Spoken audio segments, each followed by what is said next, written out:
মানুষের মধ্যে সবচেয়ে ভয়ঙ্কর হলো ওই দুমুখ মানুষগুলো।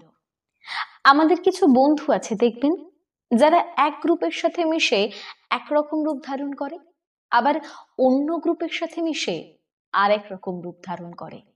দেখবেন অনেক সময় একটা মানুষ আপনার সামনে একরকম কথা বলে, আবার আপনার ঠিক পিছনে অন্য কারোর সামনে ঠিক তার উল্টো কথাটা বলে। একই মানুষ, কিন্তু তার রূপ, তার কথা বিভিন্ন রকম।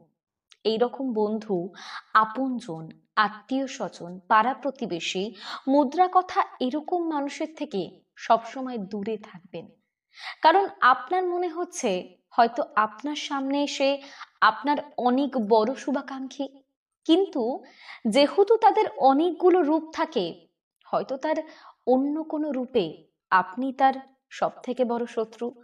তাই সবসময় ওই দুমুখো মানুষগুলোর থেকে সাবধানে থাকবেন।